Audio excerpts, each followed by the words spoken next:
자, 반갑습니다. 통합과학 가르치는, 그리고 물리학도 가르치는 신승환이라고 합니다. 자, 겨울방학 왔어요. 여러분들 이제 뭐 기말고사 끝나고 곧 있으면 겨울방학 오시죠. 12월, 1월, 2월 요렇게 어떻게 보내야 되는가 요런 얘기를 간단하게 한번 해보도록 하겠습니다. 자, 결론은 공부하라는 소리인데요.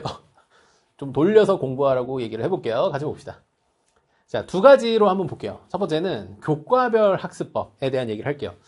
제가 뭐 국어, 수학, 영어 이런 거에는 조예가 없어요. 그래서 그런 얘기는 제가 하지를 못할 것 같고요. 이 통합과학과 그리고 물리학 이 두 가지 학문에 대해서 과연 이런 것들을 공부할 사람들은 어떻게 해야 되는가 이런 것들을 한번 얘기해 보도록 하겠고, 두 번째는 이제 학습 습관에 대한 얘기죠. 뭐 어떤 특정 과목이라기보다는 여러분들의 생활에 대한 얘기를 한번 해보도록 합시다. 볼게요. 첫 번째 이제 통합과학입니다. 통합과학을 겨울방학 때 뭘 하면 좋을까라고 생각을 해보면, 사실 여러분들이 이제 통합과학을 겨울방학 때 준비한다는 건 중학교가 끝났고 이제 고등학교로 올라온다는 소리잖아요. 그죠? 그러면 일단 제일 중요한 건 마인드셋이 바뀌어야 돼요. 여러분들이 중학생과 고등학생의 가장 큰 차이는, 중학교의 모든 성적과 너의 행동들은 고등학교 때 리셋이 된다는 거예요.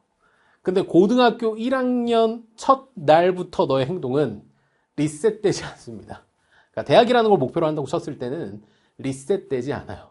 그래서 차곡차곡 잘 정립해서 가셔야 되겠고, 그렇기 때문에 조금 더 중학생 때보다는 많은 부담, 그리고 많은 생각을, 그리고 많은 학습량을 보유하고 고등학교로 가셔야 되는 게 너무 당연하고, 이런 얘기는 저 말고도 뭐 너무 많이 할 거니까 여러분들이 일단 그거 하나 말씀을 드리겠고, 통합과학을 잘하고 싶어. 그럼 뭘 해야 되냐면 중학교 과학 개념을 하는 걸 권장드려요. 근데 이게 중학교 1, 2, 3 과학이 생각보다 어렵거든요. 쉽지 않아요. 그 반증이 뭐냐면 3월 모의고사 때 중 1, 2, 3 이 과정에 대해서 시험을 내면 애들이 막 다 틀립니다. 그래서 이 양도 많고 그리고 뭘 해야 될지도 모르겠잖아. 그래서 중학교 과학 전부를 하라는 얘기가 아니고요. 통합과학에서 주요하게 연결되어 있는 애들을 하시면 좋겠다는 겁니다. 그러면 이런 생각을 하겠지. 아니 그러면 통합과학이랑 연결된 중학교 과학은 뭔데? 라고 한다면 그거를 준비한 강의가 통합과학이다 풀이에요. 그래서 그 강좌 혹은 뭐 다른 분들의 입문 강좌를 들어도 상관없습니다. 뭘 하시면 좋냐면 통합과학에서 메인으로 사용되는, 반복적으로 사용되는 중학교 과학들을 다시 한번 점검하셔야 됩니다. 이게 왜 중요하냐면, 여러분들 고1 되고 고2 되고 고3 돼서 수능 때도 통합과학을 보실 텐데, 여러분들 지금도 중학교 하는 거 약간 뒤로 가는 느낌이잖아요. 그죠? 그래서 고등학교 거 빨리 선행 때리고 싶은데 중학교 거 하라니까 짜증나잖아. 여러분들 고1, 고2, 고3 되면 더 못해요. 근데 수능에 나오는 통합과학에 중학교 과학이 정말 중요하게 작동하거든. 그래서 여러분들 지금 안 하면 고1 때도 못하고요, 고2 때도 못하고 고3 때도 못해요. 평생 못해. 그러니까 지금이 거의 유일한 기회이자 막차예요. 그래서 꼭 하고 넘어가시는 걸 강조드리고, 내가 중학교 때 좀 열심히 살아서 중학교 과학을 좀 잘해, 그러면 넘어가셔도 됩니다. 되겠죠? 두 번째는 배경 지식을 쌓는데 너무 혈안을 할 필요는 없습니다. 이유는 어차피 시간 지나면 까먹어요. 배경 지식이라는 건 휘발성이 강해요. 배우는 것도 쉽죠. 휘발성도 강해요. 그래서 여러분들이 방학 때 하셔야 되는 건 너의 배경지식을 늘리기보단 사고력을 늘리는 데 집중하셨으면 좋겠어요. 무슨 말인지 알겠지? 그래서 이 사고와 추론의 영역, 통합과학에서도 사고와 추론을 활용해야 되는 영역들, 뭐 대표적으로 중화반응, 산화환원반응, 뭐 물체의 운동 이런 것들 있잖아. 그리고 뭐 화학결합 이런 부분들을 메인으로 하셔야지, 갑자기 뭐 화석 이름 외우고, 그죠? 뭐 생태계 평형 이런 거 하고 있으면 조금 시간이 아깝습니다. 그래서 이런 것들을 위주로 공부를 해주는 게 좋다. 그래서 예비고1 중학생들이죠. 통합과학 공부하실 분들은 그런 것들 초점 맞춰주시면 좋겠고, 제가 올해부터 이제 물리학도 수업을 하거든요.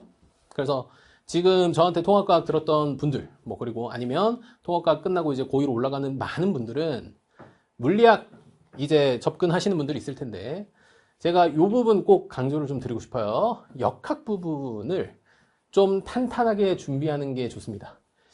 여러분들 학기로 들어가서 역학 공부를 하시면 이 시행착오를 겪을 시간이 없어요. 여러분들이 역학이 아무리 좀 똑똑하고 아무리 좀 공부를 잘하는 친구들도 역학이라는 것을 전체 시스템을 배우기에는 어느 정도 절대적인 시간과 양이 필요하거든요. 그런 것들을 방학 때 꼭 하고 가셔야 돼요. 되겠지? 두 번째는 방학 때 물리학 공부는 하셔야 될 것 같아요.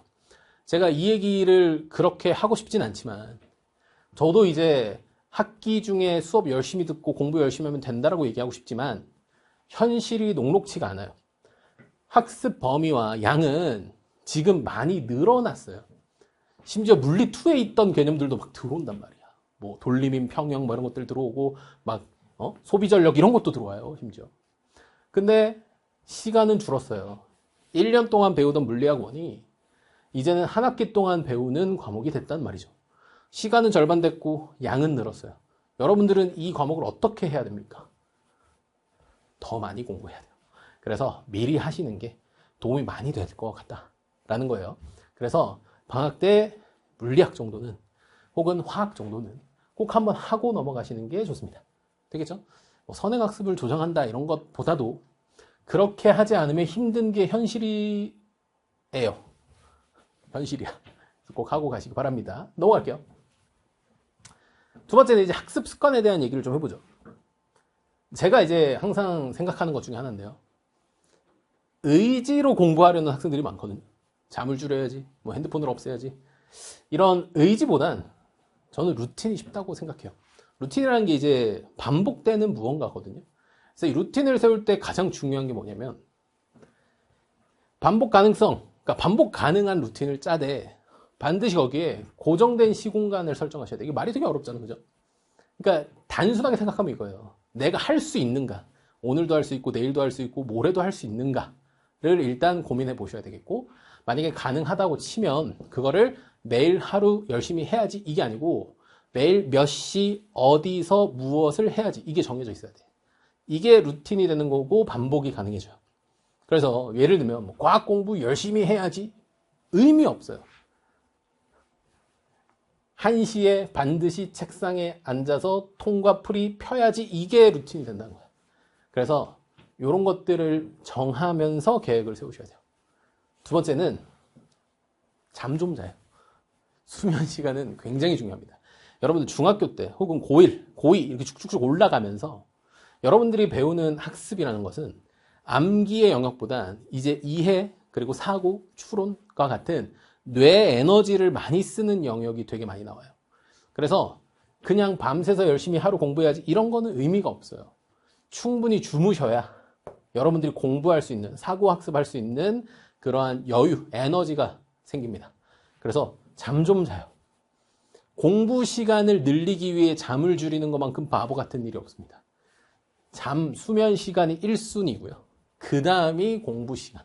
그리고 그 다음이 여가 시간이어야 돼요. 그러니까 잠 줄여서 핸드폰 하지 말고 핸드폰 끄고 자라는 소리예요. 이렇게 얘기하면 안 되죠. 핸드폰도 하시는데 잠 좀 자. 그래서 사고학습은 충분한 수면과 규칙적인 기상시간이 정말 중요합니다. 이게 여러분들 지금 습관 들여놓으면 고1, 고2, 고3 내내 이게 습관이 되거든. 그러면 얘네들이 모였을 때 힘이 나요. 여러분들 지금 17, 18, 19 젊고 싱싱할 때잖아. 그죠? 다 새 거잖아. 네 몸이. 그래서 하루나 이틀 정도 밤새도 아무렇지도 않아요. 알아요, 저도. 나도 젊어 봤거든. 지금은 늙었지만 젊어 봤다고. 근데 이게 쌓이면 이 전체적인 퍼포먼스에 차이가 난다. 그래서 여러분들이 오늘 밤새도 거뜬할 것 같은데 실제로 거뜬합니다. 근데 그게 쌓이면 문제가 될 수 있으니 제발 이 여유 있게 수면 시간을 확보해 주시길 바라요. 학생들한테 잠 좀 자라고 잔소리 해야 되냐? 자요. 되겠죠? 마지막으로 사람보단 그러니까 여러분들을 얘기하는 거예요. 저한테 얘기하면 저죠. 그러니까 저도 제 자신보단 저의 환경을 바꾸는 편이에요. 저는 사람이 환경을 이길 수 없다고 생각하는 사람입니다. 왜냐하면 뭐 진화론을 믿는 사람으로서 이 환경에 적응하는 것이 인간이 발휘할 수 있는 최고의 능력이라고 생각하거든요.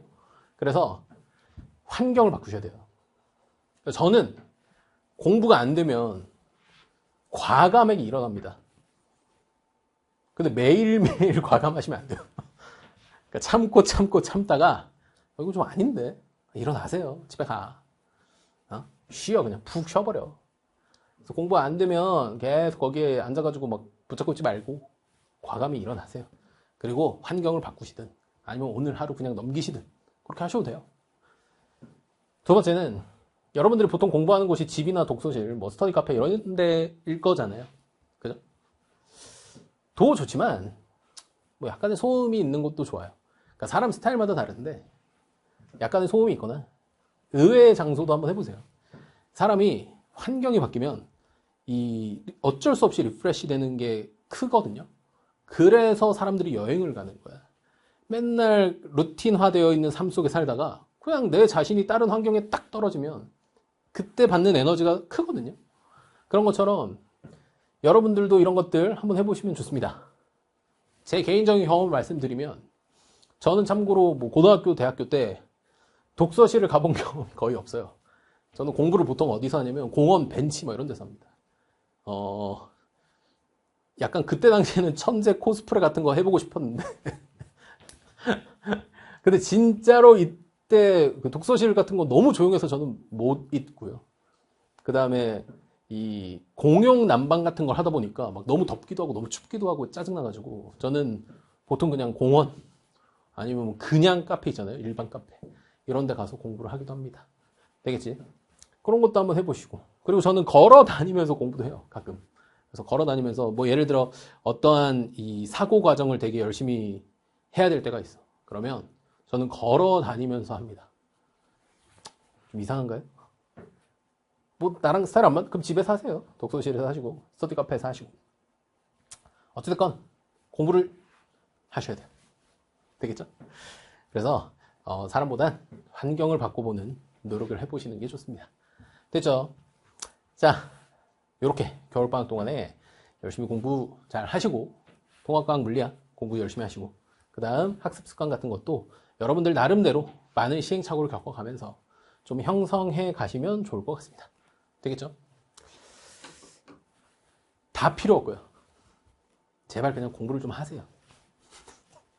자, 여기까지 하도록 하겠습니다. 학습법 화이팅!